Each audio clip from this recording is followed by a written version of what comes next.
بسم اللہ الرحمن الرحیم۔ اللہ کے نام سے جو سراسر رحمت ہے، جس کی شفقت ابدی ہے۔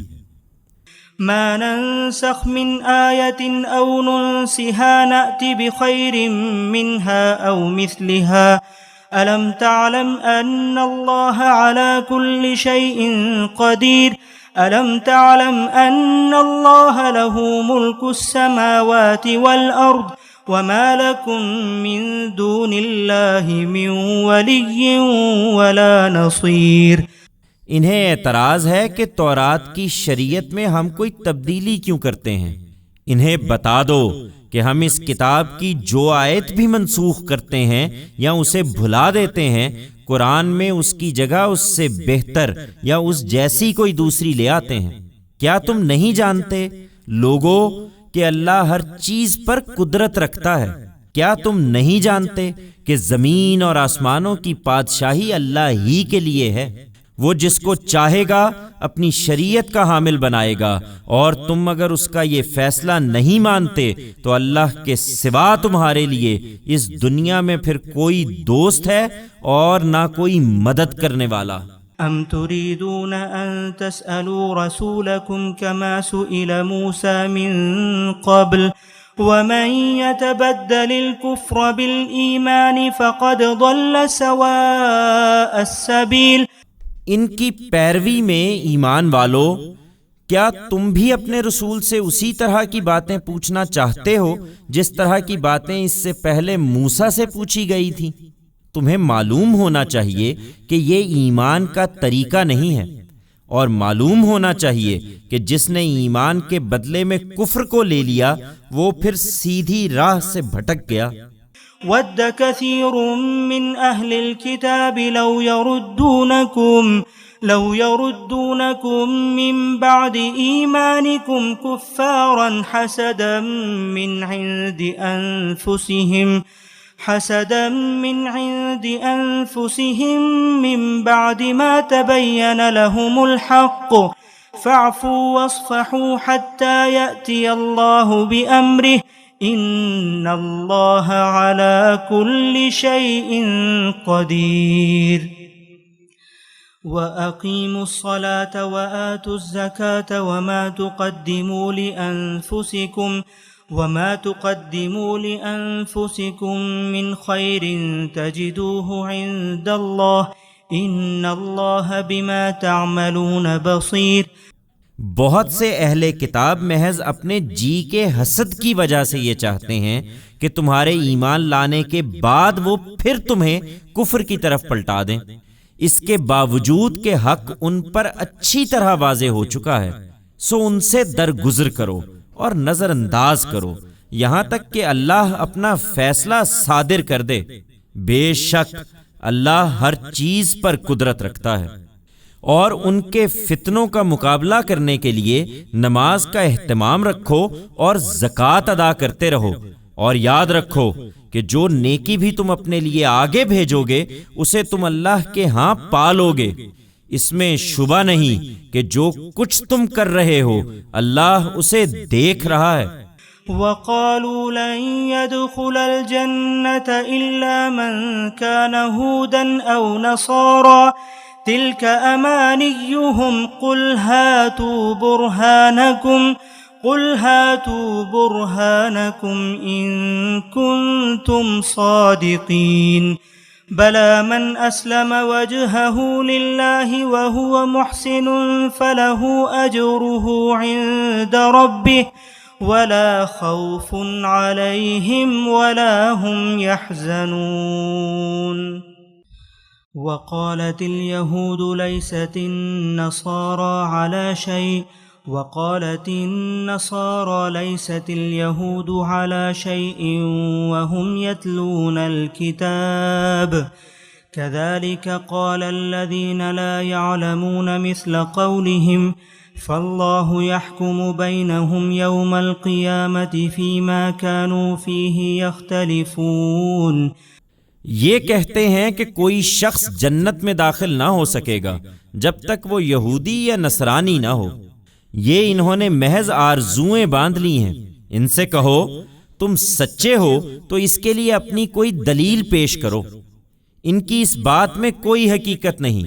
ہاں یہ ضرور ہے کہ اپنی ہستی جن لوگوں نے اللہ کے سپرد کر دی اور وہ اچھی طرح سے عمل کرنے والے ہیں، ان کے لیے ان کا اجر ان کے پروردگار کے ہاں محفوظ ہے، اور ان کے لیے نہ وہاں کوئی اندیشہ ہے اور نہ وہ کبھی غم زدہ ہوں گے۔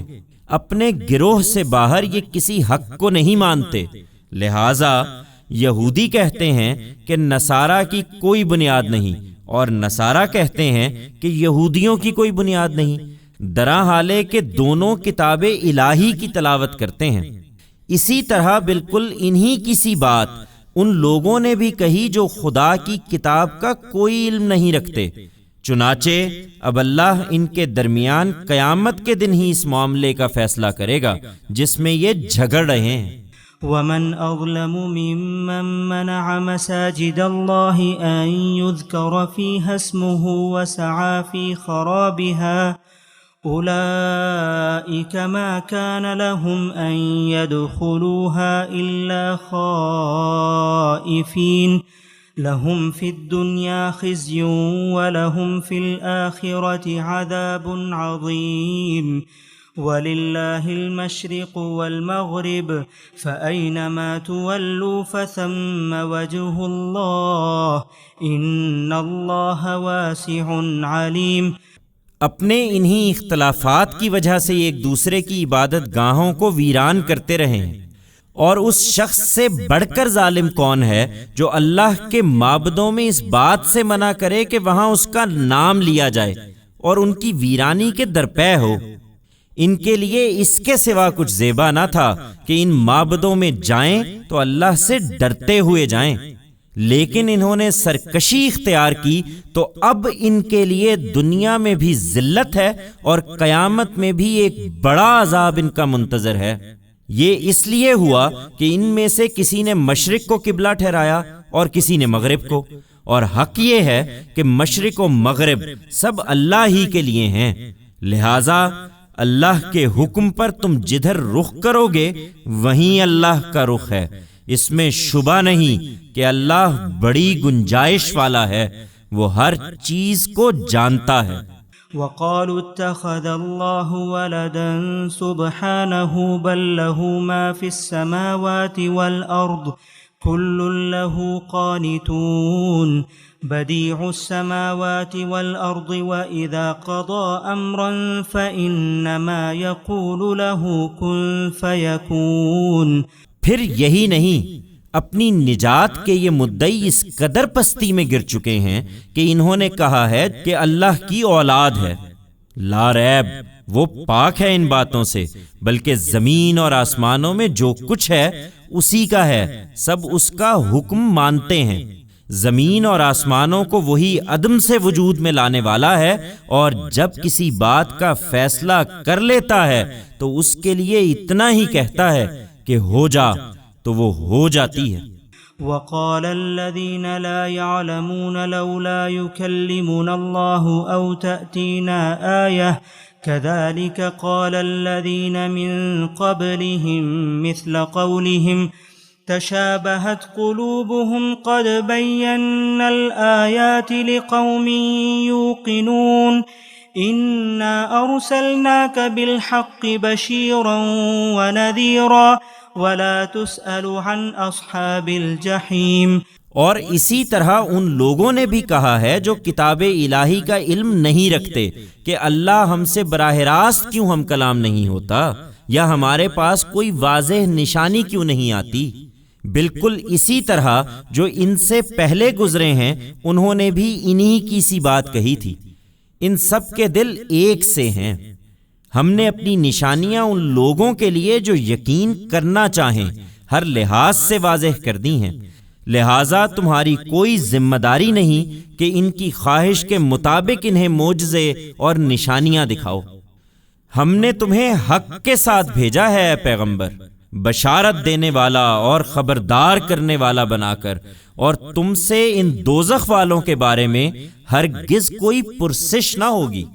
ولن ترضى عنك اليهود ولا النصارى حتى تتبع ملتهم قل إن هدى الله هو الهدى ولئن اتبعت أهواءهم بعد الذي جاءك من العلم ما لك من الله من ولي ولا نصير۔ یہ یہود و نصارہ تم سے ہرگز راضی نہ ہوں گے جب تک ان کا مذہب اختیار نہ کر لو، لہذا کہہ دو کہ اللہ کی ہدایت ہی اصل ہدایت ہے، اور جان لو کہ اگر تم اس علم کے بعد جو تمہارے پاس آ چکا ہے ان کی خواہشوں پر چلے تو اللہ کے مقابلے میں تمہارا کوئی دوست اور کوئی مددگار نہ ہوگا۔ الذين آتيناهم الكتاب يتلونه حق تلاوته أولئك يؤمنون به ومن يكفر به فأولئك هم الخاسرون۔ تمہیں مطمئن رہنا چاہیے کہ وہ لوگ جنہیں ہم نے کتاب عطا فرمائی اور ان کا معاملہ یہ رہا کہ وہ اس کی تلاوت کا حق ادا کرتے رہے، وہی اس ہدایت پر ایمان لائیں گے، اور جو اس کے منکر ہوں گے تو وہی اصل میں نقصان اٹھانے والے ہیں۔ یا بنی اسرائیل اذکروا نعمتی التي انعمت علیکم وانی فضلتکم علی العالمین واتقوا يوما لا تجزي نفس عن نفس شيئا ولا يقبل منها عدل ولا تنفعها شفاعة ولا هم ينصرون۔ اے بنی اسرائیل، میری اس نعمت کو یاد کرو جو میں نے تم پر کی تھی، اور اس بات کو کہ میں نے تمہیں دنیا والوں پر فضیلت دی تھی، اور اس دن سے ڈرو جب کوئی کسی کے کچھ بھی کام نہ آئے گا، اور نہ اس سے کوئی بدلہ قبول کیا جائے گا، نہ اسے کوئی سفارش نفع دے گی، اور نہ لوگوں کو کوئی مدد ہی ملے گی۔